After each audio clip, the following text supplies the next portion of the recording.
All right, here we are. Let's see if we can fix it, get a little bit better there. Well, hello, everyone. This is your girl, Coco, sitting here with my guy, Jazz, and we're excited. Are we excited? Very, very. Hey, how y'all doing out there? Yay! The Jazz Master with my girl, Coco.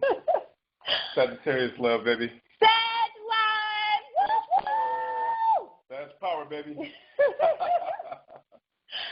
So we are kicking off this discussion of co-parenting exes, and I am sitting here with a co-parenting ex. So have a little bit of some questions for you. But first, if you could just start off, just briefly describe what solidifies your seat here in this conversation as a co-parenting ex. Tell us a little bit about your background. That's a good question, actually. My name is Jasper. I'm a father of two. I'm a child support pair of one. And what solidifies my seat here today, I think, like with a lot of people, I think that a lot of the whole child support issue, I think it resonates with me very deeply on like a lot of different levels. So that's what pretty much brings me here today, because I'm one of the types of parents that actually does care a lot about my children, and I would love to have a better way to co-parent and things like that. So maybe by me giving my story and maybe hearing some other sides of it, maybe it can give me some better ideas for that. Absolutely, definitely appreciate that.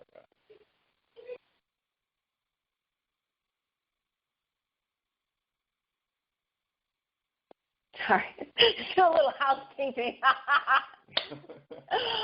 All right, so Jasper, now talk to me about some of the challenges. I know that you and I have kind of had some conversations, and you shared with me some of the challenges that you've had. Can you share some of those with us? Sure. I think the main challenge with, co-parenting is, I think, number one, for me and my situation, it's been about control. Like, there's always a parent that has, like, it's like you're playing a tug of war, at first, and it's like one parent has to be in control. So a lot of that controlling comes from, it may be resentment from the one parent that's doing the controlling. It may be that, there's jealousy, that parent probably hasn't moved on mentally. There's a lot of different reasons out there where, but I would say for me that has been the biggest challenge, control, and using one thing I totally dislike and totally disagree with mothers all across the board. I don't care who you are. It transcends race, religion, ethnicity. Like a lot of women, and men. I mean, it's on both sides. I've known cases where men have, used the kids as pawns, but a lot of, the other side of whoever the custodial parent is, uses the child as a pawn, to try to manipulate and control the other parent because they're not getting something that they want from the other parent. And that's basically that's always been my biggest challenge. Okay, so now with some of the challenges that you face, what are some things that you've done to overcome them, or what suggestions can you give other people who might be going through it?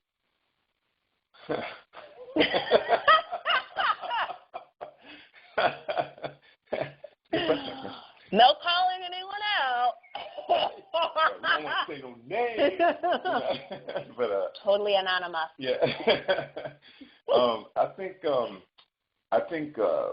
in one of my situations, I think the way that and I still go through the challenges, but one way for me that I've overcome the challenges with the battle of the wills of co-parenting is time. Time will always be your best friend if you play your cards right. Like, if you avoid screaming matches, if you avoid control, if you avoid a lot of drama, for me, what's worked for me in one of my situations, I have 2 children, but one of the situations, time is always your best friend. And you want to utilize time because time brings about a change. The thing is, if you've been a good parent, if you've been, an active parent in your child's life, eventually the child will, come to know you, come to know your habits, and, come to love and depend that you will be there. And, over time, the other parent will see this, and, I believe, as time goes on, they begin to relinquish some of that control. I'm not saying this for all cases, but in my case, I think the way that I've overcome it is time. Okay. Yeah, definitely. They say time will either expose you or promote you, mm-hmm. and it's the truth in this situation. You talk about control. I gotta hold it down for the co-parenting female. Okay. First of all, hold it down. I just want to back it up. Okay. Because I want to talk about why co-parenting exes was what I decided to call this book, because I hate the term baby mama, baby daddy. Yeah. Like, I wish that term never existed. Yeah. So, totally. And to me, it really, when I think of the term, it really speaks to where we're at.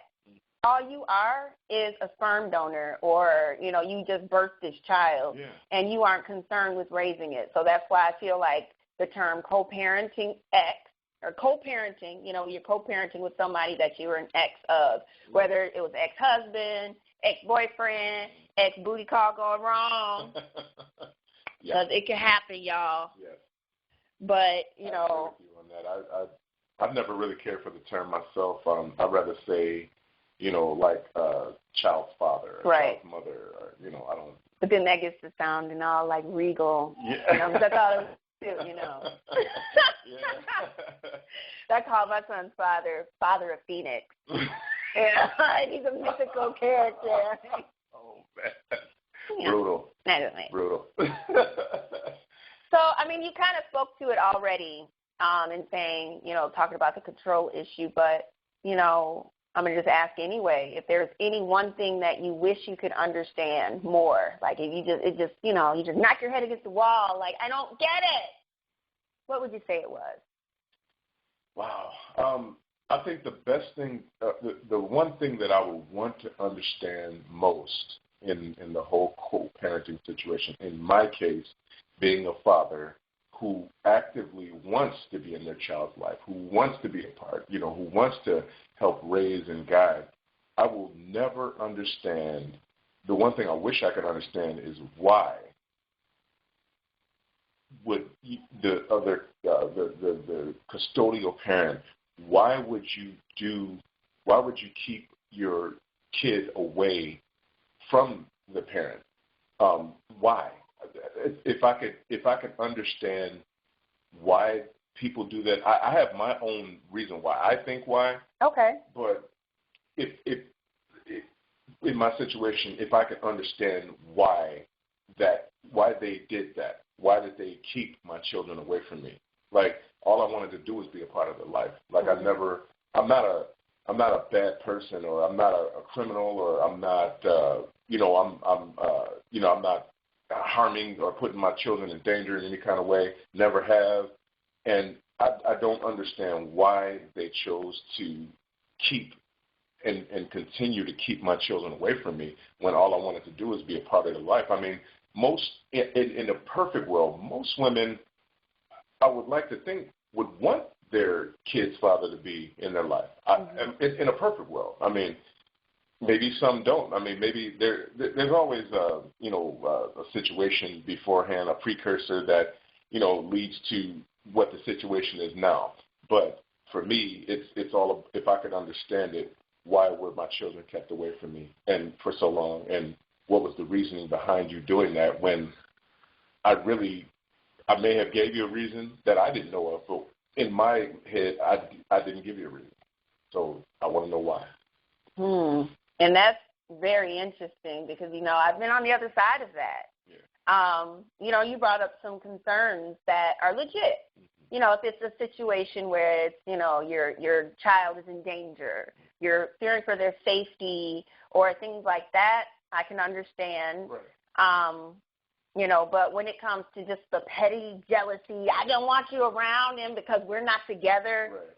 I don't think that that's right at all. No, it's not cool. So then, I know this isn't on topic, but it just brings it brings a question to mind. What about, what say should you have over who your child is around in terms of a new relationship? Wow. You know what I'm saying? Because it's like, how do you know? Right. I don't let my kids go with strangers. Yeah. It's really, you have no control. Once the child is out of your grasp, out of your reach, where you don't really see what's going on,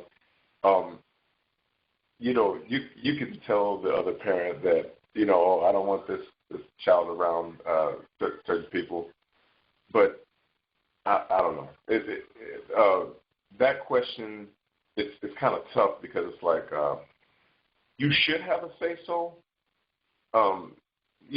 like when it comes to the other parent, but depending on how cooperative or how spiteful the other parent is, it could either go one way or the other. They could be like, screw you. You don't tell me what to do. I'm a grown man or I'm a grown woman. I'm going to do what I want to do. Or, okay, they might adhere to it, So it's like one of those androgynous questions. I do love the androgynous.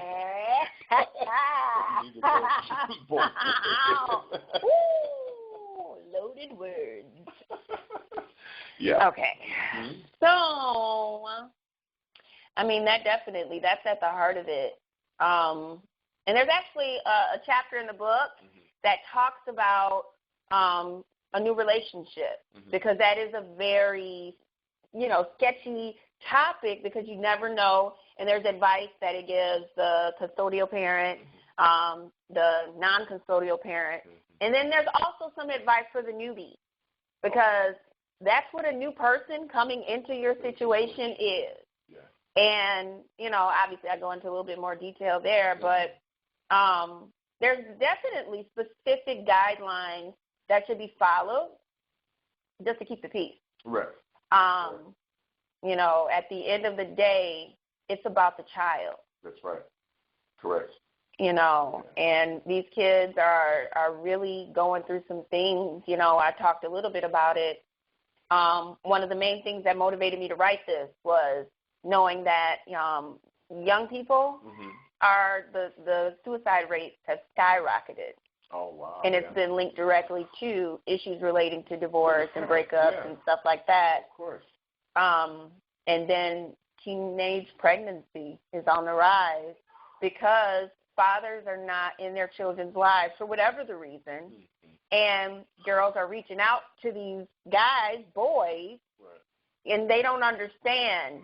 That's where I definitely know the value of having a father who's there, who, speaks life into you and tells you empowering words so that you don't feel like, you have something to gauge what the next interaction is like. Right. If you've never had that, you have nothing to base what it should be. Right. The first time somebody gives you any attention, you're off to the races. On it. And so, yeah, that's what's been happening. Yeah. And it really shouldn't. Yeah. And I am not, so egotistical to think that one book is going to fix the problem or, a conversation or even several conversations. Right. But I'm just glad that, everybody is really seeing the need to have this conversation. Just about everybody I've talked to from all different types of situations. I've had intact parents, intact families with both mom and dad that have said, things that help them. Right. Obviously, co-parenting exes that have made it work, others who haven't, and, learn by trial and error what not to do. But then also, I never thought about it until people started reaching out to me, people who haven't had kids. Yeah. Wow. That's the biggest opportunity. Right. Because they get to see what everybody else is doing. Right. And in the past, there really has been no discussion on this. Yeah. Because everything is assuming that there's another person. Right. That you're in the house, you're raising the child. Mm-hmm. So it kind of leaves a lot. Parenting, they always say there's no manual anyway. Right. And then when you have added drama on top of it, which we sometimes can bring, it's even more challenging. And so we're in the middle of going through our stuff, and meanwhile our kids are there. Yeah, true. There's a point I want to touch on with when you said the newbie.